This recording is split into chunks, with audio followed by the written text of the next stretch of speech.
Welcome back to the Roots and Dirt podcast, episode 1, part 1. Today we are going to be talking about planning your 2024 garden, where to start with that, what that looks like, how really what you're going to be doing is walking alongside me and how I plan for our garden each year. That changes every year. We have different needs. I need to reassess what those needs are. So part 1 to deciding how our garden is going to look that year is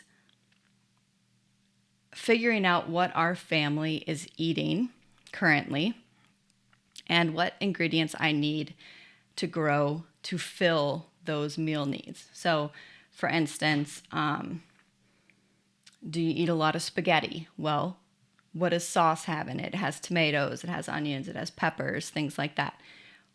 How much of that can you grow in your garden? Things like that. So think through what types of meals does your family eat and how can you substitute something from your garden in that meal rather than having to purchase it from the store. Second for that is, are you growing for fresh eating? Are you planning to preserve things? Are you going to preserve just the overflow of what your fresh eating provides you, or are you hoping to maybe have just a little bit of overflow? What are you planning to do with the food that comes out of your garden? The third thing that I would say goes along with that is that if you are planning to do preservation, walk through what ingredients you need for that preservation project.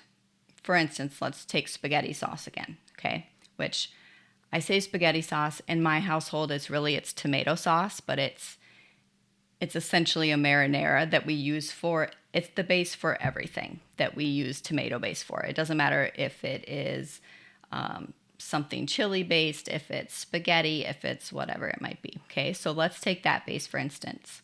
When I first started, I was growing mostly tomatoes. Fantastic. But then I had to go buy the peppers and the onions for that. Now, if that's all you had space for, fine, but it doesn't really take up that much space to grow a pepper plant or two, or a handful of onions. Maybe you're like me and you're not the greatest at growing onions. Well, then maybe you purchase your onions in bulk somewhere. But keep those things in mind, because if you're only growing one piece of the preservation puzzle, does it pay for you to do that, for instance, okay? So if I was going to put up tomato sauce, but all I had was tomatoes and I didn't have the peppers and the onions and the garlic or whatever it might be. That being said, I don't use fresh garlic in my sauces.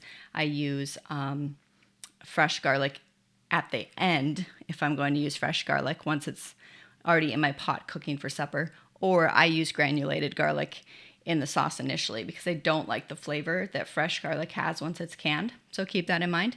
You get a better flavor if you use granulated garlic right off the bat.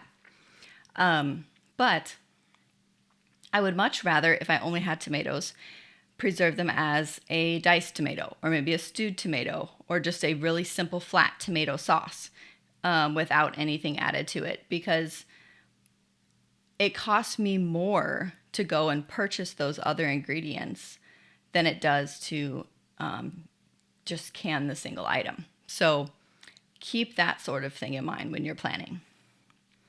The other thing I would think about is, what exactly are you hoping to have through the winter season if you are preserving? And how do you plan on preserving that? What do you have space for? For instance, I really like to have fresh vegetables in the wintertime, but I really don't purchase fresh vegetables from the store anymore in the wintertime. We feel better physically through the winter if we're either eating the produce that we have put up through freezing or canning or cold storage than if I'm buying produce from the store that's missing a lot of its nutrients. So keep that in mind. For us, we like to have those fresh veggies. So I focus highly on crops that I can grow for storage that don't involve a ton of processing or that I can keep fresh. Now, we don't have a root cellar, so I can't store those things in a root cellar. But we did purchase, and it was, I have to say, probably one of the best purchases that we've made for what would have been, consider this. A lot of times you can go out and you can purchase just a full-size refrigerator, right? It doesn't have a freezer hooked to it, it's just the refrigerator. You can buy those, I don't know what you can buy them for now, but you could buy them for about $400 to $500, okay? For a $400 to $500 purchase, a newer one really doesn't cost that much electricity-wise to run. They're pretty efficient. And it's not a fridge you'll be opening necessarily daily, and so it's even more efficient, okay? That's less than a month's worth of groceries for me, that purchase. It's about 2 weeks, if I'm lucky, worth of groceries for me, if we were gonna be buying all the things from the store, okay? So for less than that, I have an appliance that will last quite some time, or should in theory. And I can fill that.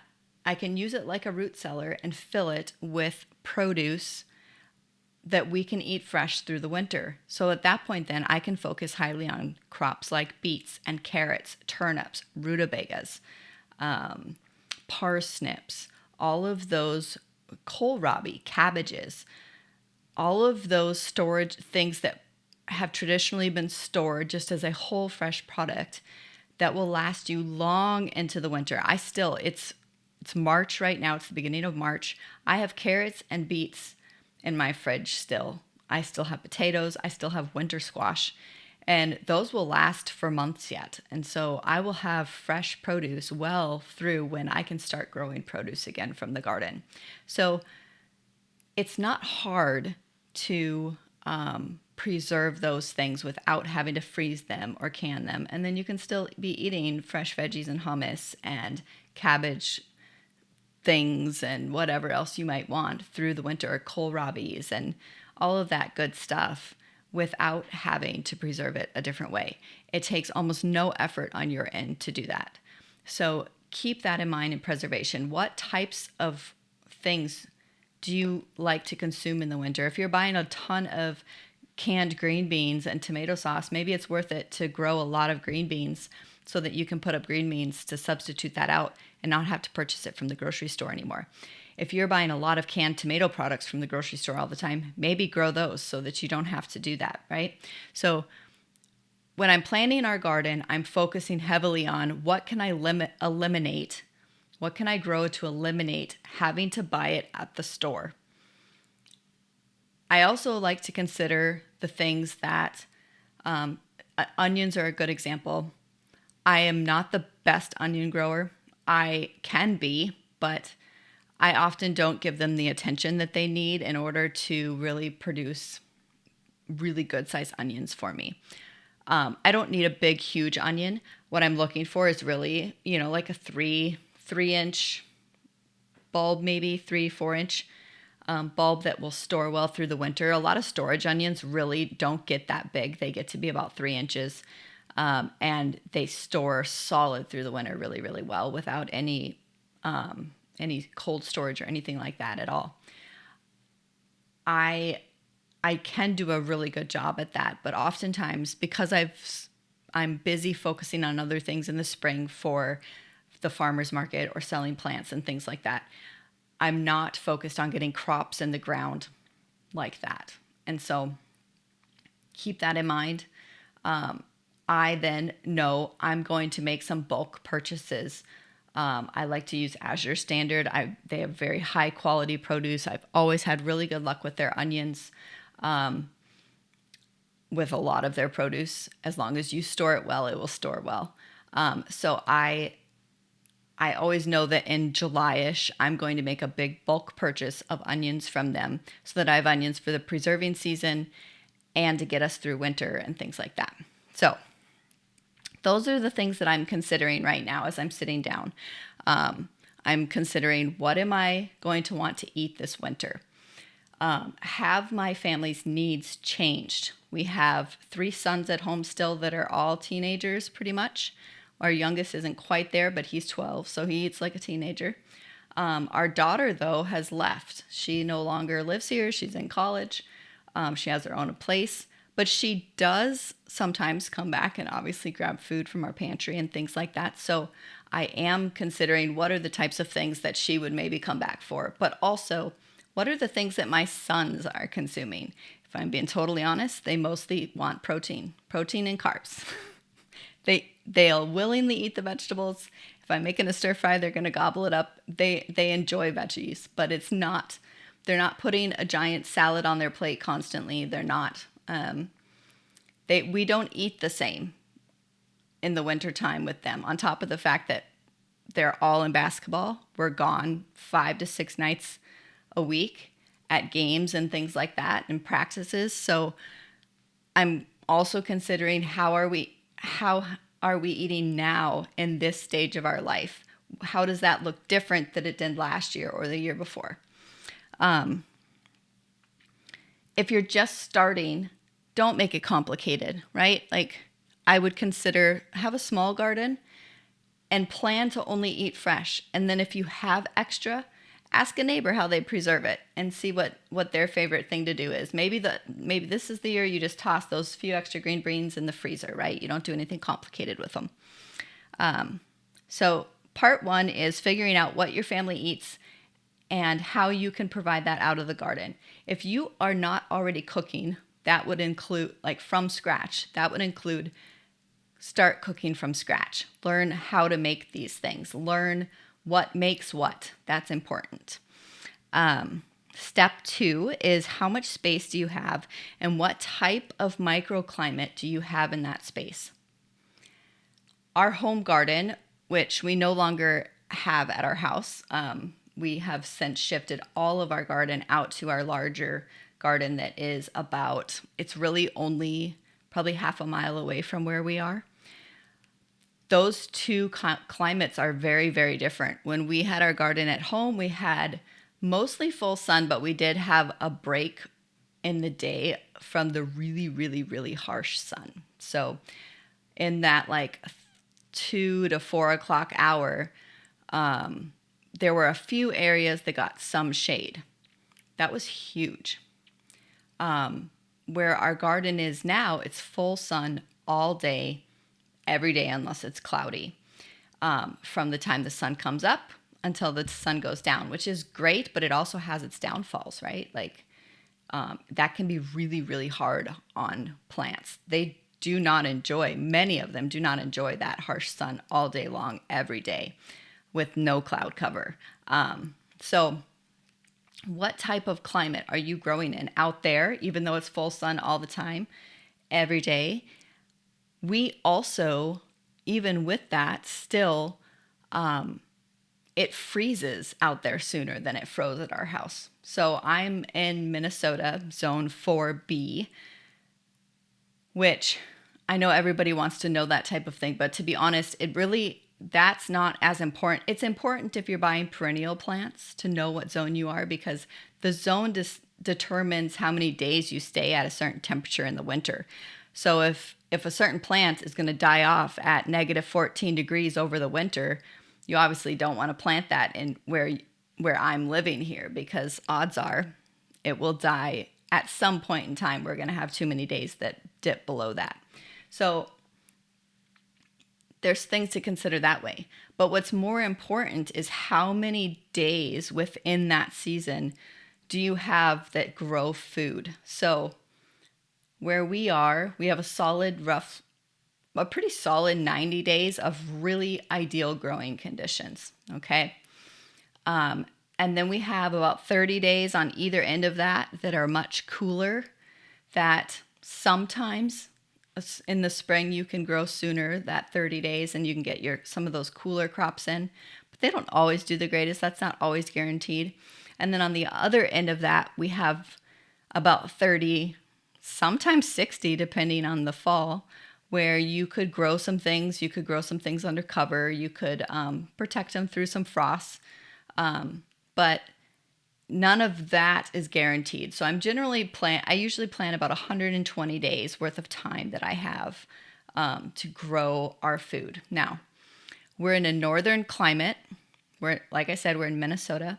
So my growing needs are going to be a lot different than somebody who is in an area where you can grow food year round or even most of the year, right? So I'm growing food for that 120 days.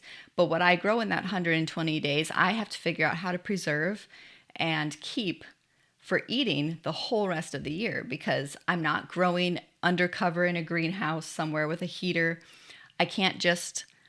I would need a heater to grow through the winter where I'm at, or nothing would survive. I don't have a high tunnel where I can extend my season. So whatever it is that I'm growing, I have to be able to grow within that time frame, and then preserve it. So you need to consider that. How many days do you have? That's going to help you decide what types of crops you can grow within a certain family. So pretty much everybody can grow almost every kind of crop, right? So we can all grow a winter squash for the most part of some sort. Maybe some way in like extreme climates in certain parts of Alaska or Canada or things like that maybe can't as much, or overseas in some different areas. But here in Minnesota, you can generally grow pretty much every crop that is your standard garden crop. Obviously, I can't grow bananas and things like that. But within those crops, they mature at different times. So you're going to have a squash that's going to be able to be mature and ready on the vine at 90 days. You're going to have one that's ready at 120 days. You're going to have some that aren't going to be more mature until 140, 150 days. Obviously, those I'm not probably going to focus on, right? Because they won't be ready by the time I need to store them. So those are things to consider. So once I know how many growing days I have, if you don't know that, look it up. Find out when your first frost is of the season. Find out when your last frost is of the season. So your last frost is the day in the spring where you generally don't start receiving frosty weather anymore. And your last average frost date is the first day that you'll receive frost in the fall. Count how many days are in between there, and that's how many days your growing season is long, okay? And then just err maybe slightly shorter than that, or every year is going to be different. Some years you might have 90 days, some years you might have 160 days. Weather is unpredictable, so keep that in mind. And it always has been unpredictable. What we are dealing with now is nothing different than they dealt with 60 years ago. I know there's been stories here where they had a frost every single month of the year. I have never seen that, but who knows? Like anything could happen, right? So how many growing days do you have? What's the orientation of your garden? Other things to consider would be, are there areas that receive more sun and less sun? In those more sunny areas, those are the areas you're going to want to plant your crops that really need that full sun to produce really well. Things like tomatoes and peppers and all of those fruity crops. Do you need to expand or shrink your space from last year? Did you have too much growing space last year? What are you going to do with the space that you aren't going to use? Are you going to just tarp it off and save it? Are you going so that it doesn't get all weedy? Are you going to plant a cover crop? Are you going to just plant it back into grass? What are you going to do with that space?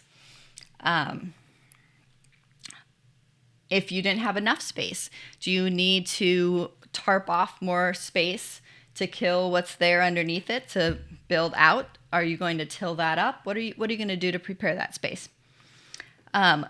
Do you plant in a community garden? What rules do you need to abide by? I know a number of community gardens have rules on how high up you can plant things. Your trellises can't go over a certain height, or you can't grow certain types of crops. Maybe there's something that's a group crop, like our community garden in town has raspberries and asparagus that everybody can pick from. So maybe you don't need to plant those in your garden. Things like that. What types of rules and regulations do you need to abide by while you're planning? And then another thing within that, maybe in a community garden, you can't plant as vertically potentially, but in a home garden you can. So are you utilizing all the space that you really could utilize? We have fences and always have around our gardens. Even if there wasn't a fence, like out at our new garden, I put one up. And I put it up, one, to help keep wildlife out. But I also put it up because I can grow on that, right? I can grow pole beans, I can grow pole shelling beans, I can grow watermelons and squashes and all kinds of different things up those trellises, peas and cucumbers. Now I don't have to grow that in my main space, right? So how are you utilizing the structure of your garden to provide more things? Or how could you if you aren't already? Another thing I would consider or start looking into is, how are you going to amend your garden this year? And are you going to be doing that before you plant? I would highly recommend using some sort of animal manure for this, composted animal manure. By far, it is the best manure or the best way to amend your garden. It is the way that the earth amends the earth, right? I mean, even in a forest where you have leaves falling and things like that that are composted, that's fantastic. But you also have animal droppings everywhere, right? Like, the earth was created to fertilize itself. I would very much recommend talking to the people that you're getting the manure from. What are their animals eating? My favorite is probably horse manure, composted horse manure. Make sure that where those animals are grazing has not been sprayed with herbicides and things like that, because that will work its way through the animal system and end up in your garden, and it can kill your plants. So make sure that you are getting it from a source where you know they are not spraying where those animals are grazing. But anything from, if you have chickens, compost their manure with your other scraps and things like that, and use that in your garden, or turn them loose in the garden before. I would probably do that in the fall. If you have local sources for horse or cow manure, go through and search out the person that can provide that for you. My husband, not ours, my husband, he helps a friend bale hay in the fall all the time, or through the summer. And in trade for that, a lot of times we also take manure off his hands for the gardens.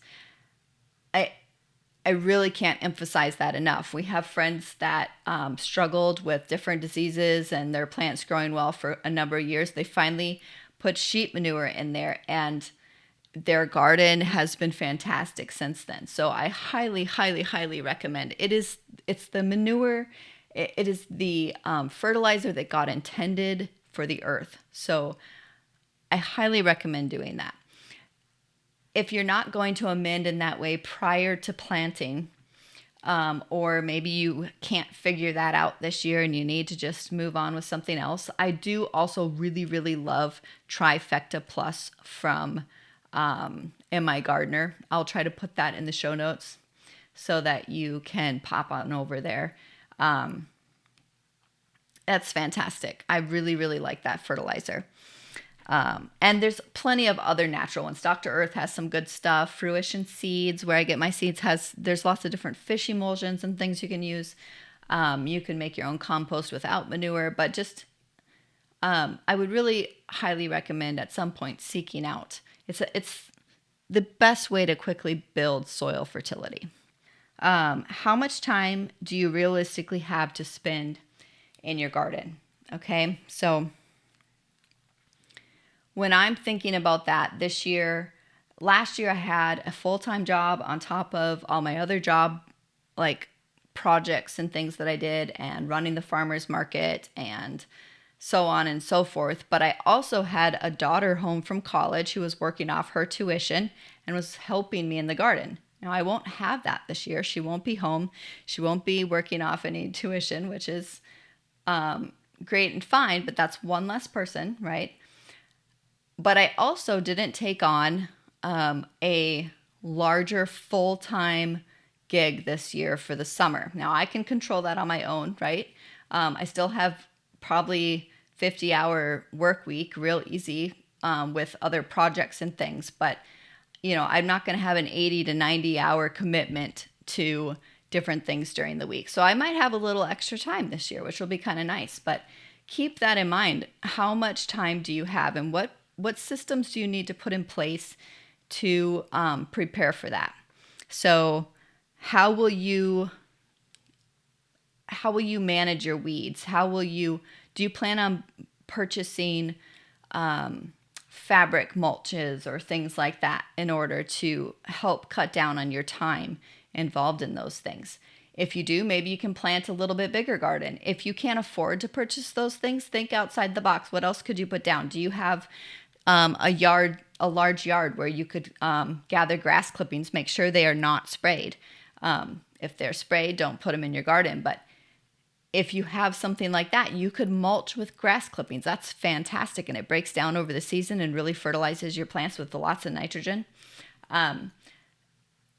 How are you going to manage those things? Can you source straw or hay that you can mulch with to keep the weeds down? And I don't mean just a little bit. I mean a good 6-inch barrier between, the air and the ground, so that you've got a big gap there. Otherwise, the sun can penetrate, and you're just going to have weeds growing through that anyway. Okay. So how much time can you spend out there for those tasks? Watering. How much time do you have to spend watering? Do you need to set up some drip irrigation? Do you need to buy soaker hoses? Can you not afford to do that? Are you going to have to water? Do you get regular rain? Maybe watering isn't going to be the issue that you have, and that's fine. You can't obviously predict those things, but that's something to consider. Harvesting. How much time do you have to harvest? By far, the thing that takes the most time for us, or for me, in the garden is harvesting. We're planting enough, like I said, to put up much of our produce for the whole year, okay? So we're eating fresh out of that all summer, but we're also preserving it. And we're preserving it in a lot of different ways. How much time do you have to put towards that? If you're not going to have time to can, well then don't be growing a whole bunch of extra things that you are not going to have time to actually preserve. That doesn't make any sense, right? So consider those things. How much time do you have to pick? If you realistically aren't going to have time to pick all the green beans that need, and sometimes if you're new to this, you're not going to know how much time that takes, but that'll be a learning experience you'll have as you go, and you'll go, oh, I planted way too much, or I should have backed off. So think about what your struggles were last year. How can you solve that this year, right? Were your struggles in keeping up with the weeds? Were your struggles in figuring out how to water things? Did you struggle in getting the harvest in, or did you struggle in preserving it afterwards? And then how can you solve those problems?